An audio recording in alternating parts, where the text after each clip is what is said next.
Good morning बच्चों। कल हम लोग चार्ज के बारे में बात कर रहे थे। Charge is a topic of physics in your class.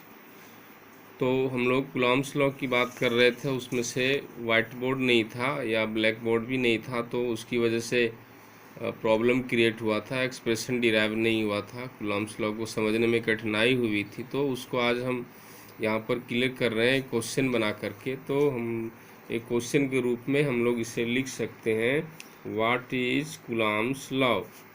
What is Coulomb's law. Right it या स्टेट्स इट, ऐसे लिखो। तो सबसे पहले आंसर में हम लोग आंसर देंगे, व्हाट इज कूलॉम्स लॉ का आंसर देंगे।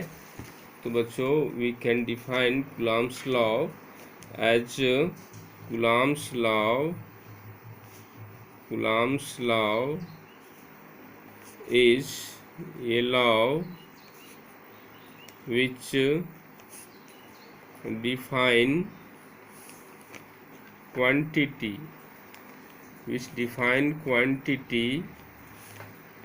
of applying force between two charged particle और चार्ज बॉडीज। दो चार्जेबल बॉडी के बीच लगने वाले बल को डिफाइन करता है। जो नियम, उसको कूलॉम का नियम कहते हैं, और इस तरह से हम लोग उसको लिखेंगे। It is states by following. इसे इस प्रकार लिखा जा सकता है। कोई भी लॉ को इन्वर्टेड कोमा में लिखते हैं बच्चों, तो इन्वर्टेड कोमा दे करके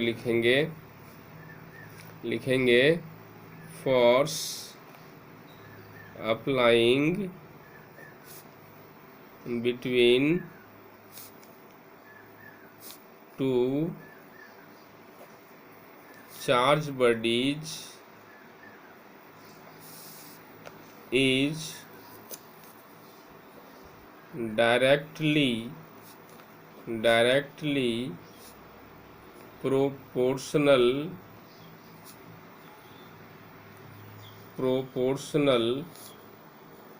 to the product of quantity of charges। अक्षर क्लियर समझ में आ रहा है। And inversely proportional to the square of distance between them.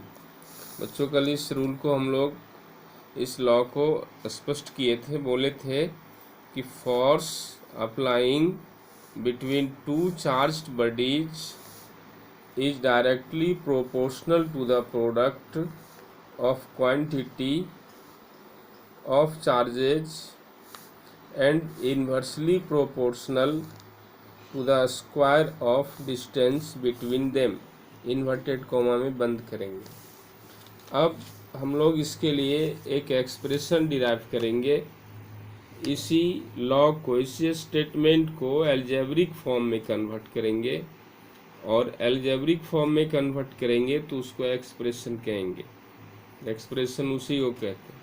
इसके लिए कंसिडर करेंगे हम लोग लेट, यहाँ कंसिडर भी लिख सकते हैं, सपोज दैट भी लिख सकते हैं। Let two charged bodies of charges Q1 coulomb and Q2 coulomb are apart from d metre distance.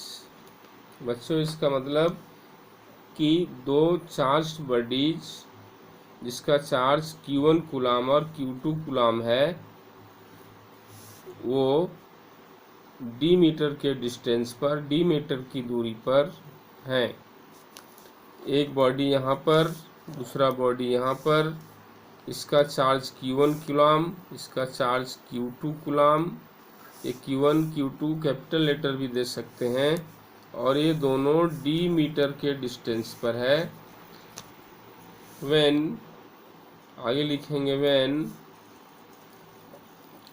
Applying force is F Newton then according to the Coulomb's law, coulomb law के अनुसार हम लोग लिखेंगे यदि F न्यूटन बल लग रहा है तो F is directly proportional product of charges and again इसे इक्वेशन 1 बनाएंगे। And again F is inversely proportional distance square of distance between then. Distance d है उसका स्क्वायर का इन्वर्स 1/d स्क्वायर, तो ये इनवर्सली प्रोपोर्शनल, इसे इक्वेशन 2 बनाएंगे। और अब आगे दोनों को कंबाइन करेंगे by combining equation 1 and 2, then we get F a proportional sign Q1 into Q2 by d square. ये वेरी कर रहा है, वैल्यू डिपेंड कर रहा है वैल्यू F का। जब फिक्स करेंगे तो एक कांस्टेंट का यूज करते हैं। कांस्टेंट का यूज उसके बारे में कल हम बात किए थे आपसे कि अपने मन से नहीं कर सकते, वो पहले से फिक्स किया हुआ उसी समय जिसमें नियम को खोजा गया उसी साइंटिस्ट ने फिक्स किया और प्रोपोर्शनल साइन को रिप्लेस करके इक्वल टू देते हैं जब कांस्टेंट यूज करते हैं। तो यहाँ पर कांस्टेंट का K यूज किया।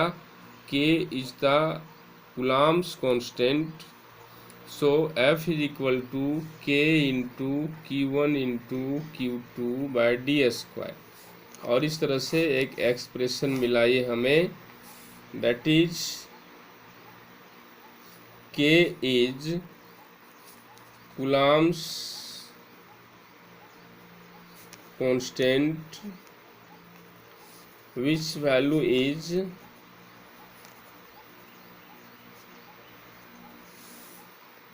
9 into 10 to the power 9 newton metre square पर कूलाम स्क्वायर। इस तरह से फाइनली एक्सप्रेशन मिला और ये कूलाम कांस्टेंट का वैल्यू है 9 into 10 to the power 9 newton metre square पर coulomb square. Newton metre square पर कूलाम स्क्वायर ये यूनिट है कूलाम कांस्टेंट का। और इस तरह से फाइनली ये पूरा आंसर कंपोज करेंगे आप। What is coulombs law states it, इस क्वेश्चन का पूरा आंसर आपको कॉपी पर नोट करना है और इसका रिवीजन करना है, इसको क्लियर करना है।